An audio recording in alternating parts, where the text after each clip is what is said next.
Assalamualaikum warahmatullahi wabarakatuh dan selamat sejahtera. Okey kelas, hari ini kita akan masuk tajuk baru iaitu bab yang terakhir ya. Bab 10 dalam bidang matematik pengguna, tajuknya adalah pengurusan kewangan. Okey, dalam tajuk ini apa yang perlu kamu tahu adalah berkenaan dengan pengurusan kewangan. Okey, pengurusan kewangan ni penting ya. Penting sebab dia melibatkan perancangan masa depan kamu pada masa akan datang. Okey, ada apa dalam matematik pengguna? Okey, pertama, sebelum kamu faham berkenaan dengan pengurusan kewangan, kamu kena faham apakah proses yang ada dalam pengurusan kewangan. Okey, yang pertama sekali adalah kamu perlu tetapkan matlamat kewangan kamu. Okey, perancangan kamu pada 10 tahun akan datang, pada 20 tahun akan datang. Apa matlamat kamu pada hari tua nanti? Okey, matlamat ni kita ada dua, iaitu matlamat jangka masa pendek dan jangka masa panjang. Contoh jangka masa pendek adalah esok kamu nak makan burger. Esok kamu nak makan KFC. Aku rasa macam nak makan McDonald lah. Okey, yang itu adalah jangka masa pendek. Okey, jangka masa panjang ni contohnya kamu rancang 10 tahun akan datang kamu akan ada kereta, kamu akan ada rumah. Itu adalah jangka masa panjang. Okey, kita ada dua ya, jangka masa pendek dan jangka masa panjang. Okey, yang kedua adalah menilai kedudukan kewangan kamu. Okey, sebelum kamu rancang, kamu kena tengok juga kedudukan kewangan kamu. Apa pekerjaan kamu, berapa gaji kamu.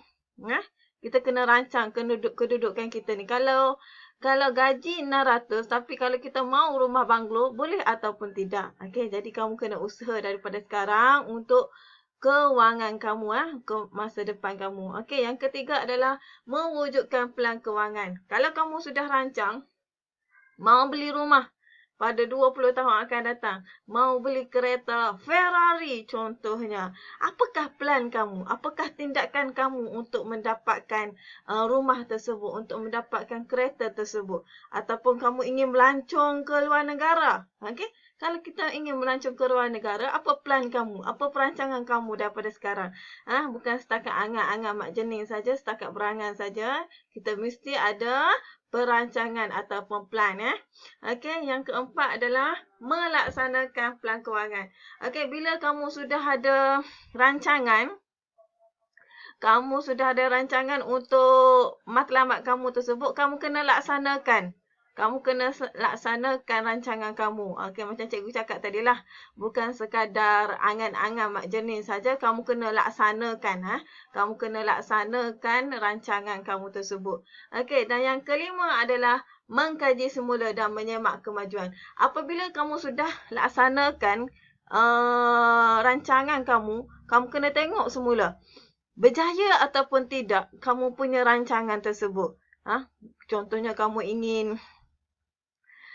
ingin pergi melancong contohnya kan. Lepas tu kamu kumpul duit. Contohnya kamu kumpul duit RM10 setiap bulan. Ataupun RM100 contohnya. Berjaya ataupun tidak kamu punya matlamat kamu. Kamu punya rancangan kamu. Contohnya sekarang ni kita ada, contohnya kamu ada duit. Bila kamu dapat duit RM5, kamu akan simpan. Kamu tak akan guna. Itu juga adalah rancangan. Bila kamu dapat duit RM1, kamu tak akan guna duit RM1 tu. Kamu akan masuk terus dana tabung.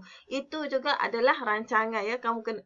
Yang kelima dan yang terakhir sekali adalah mengkaji. Kamu kena kaji. Berjaya ataupun tidak. Ataupun bila dapat duit tu terus je kamu guna. Tak dapat simpan. Okey, kita kena tengok berjaya ataupun tidak yang kita sudah rancang tadi.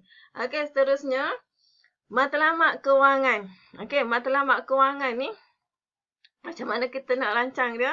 Kita rancang dia menggunakan dengan kaedah SMART. Apa itu kaedah SMART?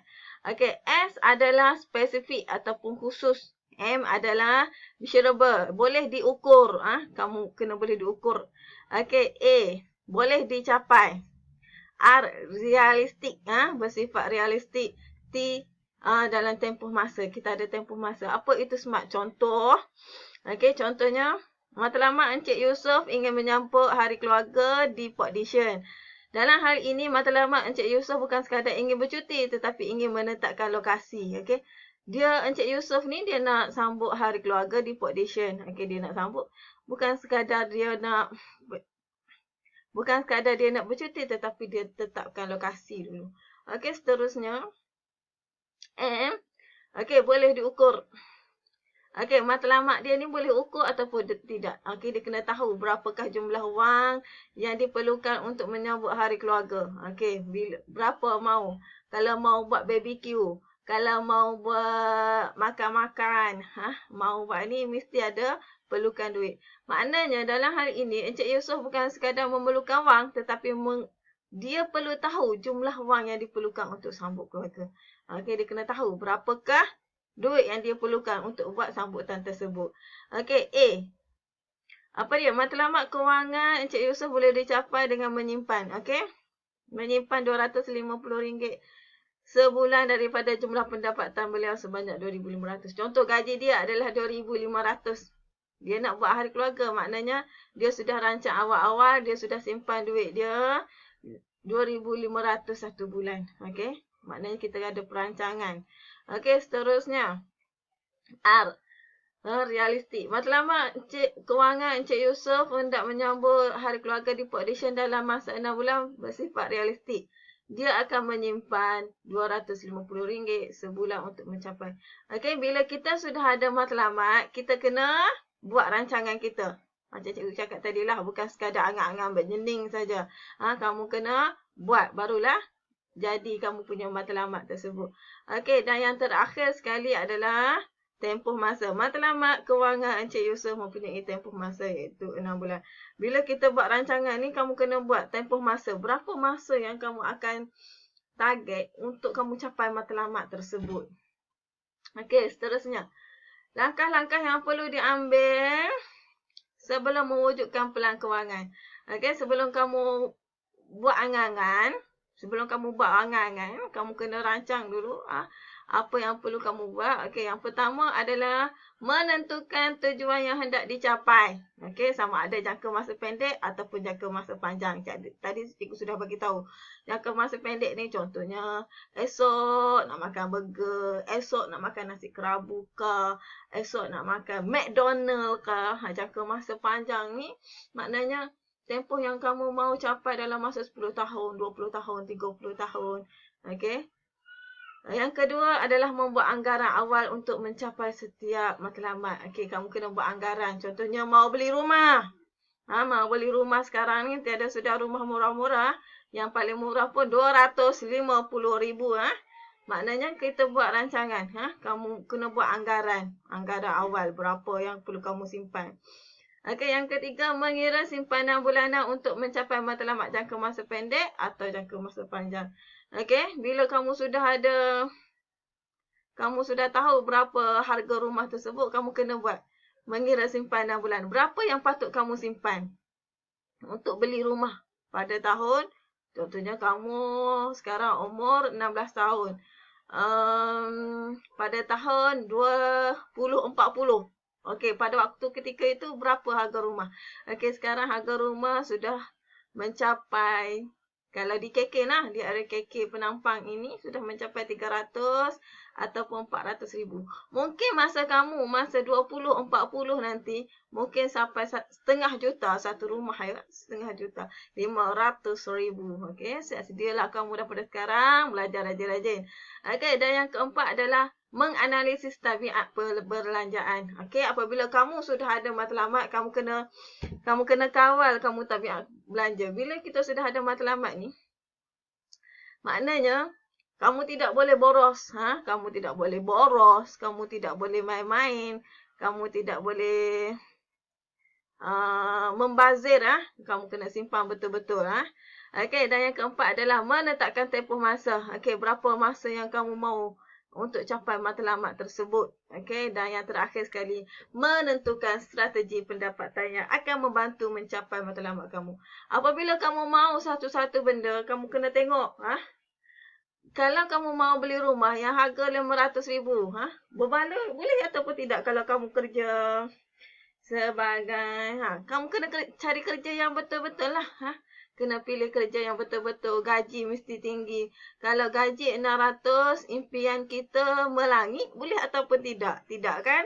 Jadi bila impian tinggi melangit, kamu punya kerja juga mesti tinggilah kamu punya ni. Contohnya jadi cikgu kah? Jadi doktor kah?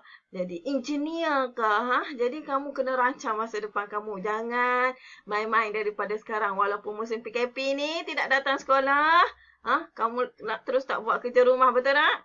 Jadi kamu tidak boleh buat macam tu. Ha? Kamu kena jaga diri kamu. Kamu kena target. Kamu kena target tolong mak ayah kamu. Okey, seterusnya ini adalah contoh matlamat kewangan pada tahun contohnya pada tahun umur 25 dia mau berkahwin.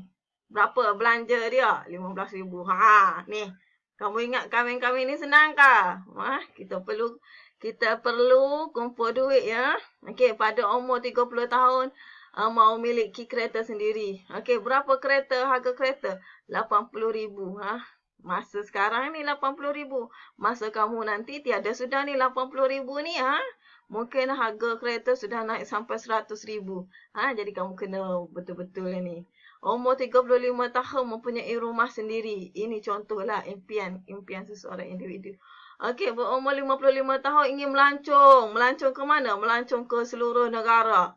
Okey, berapa bajet dia? 50,000. Okey, pada umur 60 tahun, dia target bila dia bersara, bersara umur 60 tahun, dia akan dapat 1 juta. Macam mana mahu dapat 1 juta? Mahu dapat 1 juta, yang akan dapat bersara adalah kerja kerajaan. Kamu kena cari betul-betul kerja yang bagus untuk menjamin masa depan kamu. Tambah-tambah musim COVID sekarang ni, kamu kena fikir betul-betul lah untuk masa depan kamu. Okey, sekarang ini adalah contoh pelan kewangan. Okey, pelan kewangan. Pelan kewangan keluarga Aminah. Okey, Aminah ni dia sudah ada suami. Ini gaji suami dia 3,500 dan gaji dia adalah 3,000. Okey, dia tak ada pendapatan pasif. Ingat ya, bila kita ada dapat gaji, pastikan 10% daripada pendapatan kamu, kamu kena simpan. Kalau tak simpan, habis duit ni. Kena simpan awal-awal. Masuk saja gaji, kena simpan terus. Okey. Jadi tolak ni semua ni. Okey, ini adalah contoh perbelanjaan. Perbelanjaan tetap bulanan. Okey, contohnya bayar sewa rumah, bayar kereta, bayar insurans. Yang ni yang tetap. Yang tidak tetap ni apa? Taska, keperluan anak-anak. Utiliti rumah, belanja petrol, bayar rantul, belanja berangan dapur, pemberian kepada ibu bapa. Ingat, apabila kamu dapat gaji, wajib kamu bagi duit kepada mak ayah kamu. Kena bagi juga. Okey, ini adalah pendapatan tidak tetap. Pendapatan lebihan ni dapat daripada mana? Daripada baki pendapatan, tolak dengan perbelanjaan bulanan. Tolak dengan yang tidak tetap ni, dapatlah dia ni. Dapatlah 120. Maknanya yang ni saja yang tinggal. Gaji berapa tadi? 6,500. Yang tinggal berapa bila setiap bulan? 120. Ini gaji 6,500. Tengok berapa banyak. Masih lagi tidak cukup. Jadi kamu kena betul-betul lah rancang kamu punya masa depan sekarang. Belajar rajin-rajin dan cari kerja yang bagus. Tolong ya, tolong. Bukan tolong untuk siapa-siapa ni. Tolong untuk diri kamu. Tolong untuk keluarga kamu. Tolong untuk mak ayah kamu. Kamu nak fikir daripada sekarang. Sebab tu cikgu betul-betul setuju. Tajuk bab 10 ni, pengurusan kewangan ni perlu didedahkan daripada awal lagi. Jadi tolong.